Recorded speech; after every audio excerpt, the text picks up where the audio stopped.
Ang mabuting balita ng Panginoon ayon kay San Juan. Nang dumating ang pagdiriwang ng piyesta ng mga Hudyo, pumunta si Jesus sa Jerusalem. Sa lungsod na ito, malapit sa pintuan ng mga tupa, ay may malaking deposito ng tubig na may 5 portiko. Kung tawagin ito sa wikang Hebreo, ay Bethesda. Natitipon dito ang maraming may sakit, mga bulag, mga pilay, at mga paralitiko. Hinihintay nilang gumalaw ang tubig, sapagkat may panahong bumababa ang isang anghel ng Panginoon at kinakalawkaw ang tubig. Ang maunang lumusong, pagkatapos makalawkaw ang tubig, ay gumagaling. Ano man ang kanyang karamdaman, do'y may isang lalaking 38 taon nang may sakit at siya'y nakita ni Jesus. Alam nitong matagal nang may sakit ang lalaki. Tinanong siya ni Jesus, "Ibig mo bang gumaling?" Sumagot ang may sakit, "Ginoo, wala pong maglusong sa akin kapag nakalawkaw na ang tubig.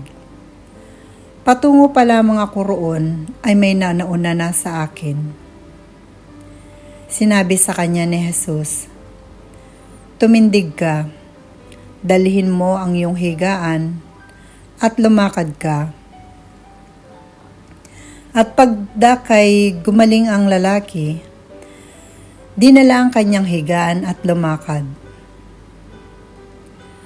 Nung araw ng pamamahinga, kaya't sinabi ng mga Hudyo sa lalaking pinagaling, "Araw ng pamamahinga ngayon, labag sa kautusan na dalhin mo ang iyong higaan."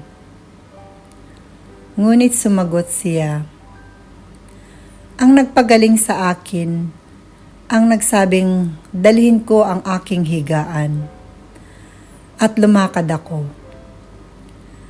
At siya'y tinanong nila, "Sino ang nagsabi sa iyo na dalhin mo ang iyong higaan at lumakad ka?"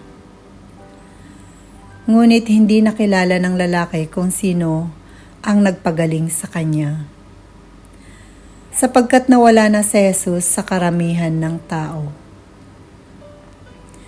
Pagkatapos, nakita ni Jesus sa loob ng templo ang lalaki at sinabihan, "Magaling ka na ngayon.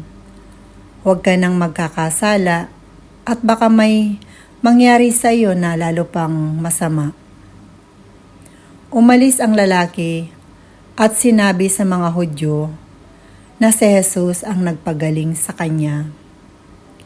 Dahil dito, si Jesus ay sinimulang usigin ng mga Hudyo, sapagkat nagpagaling siya sa araw ng pamamahinga.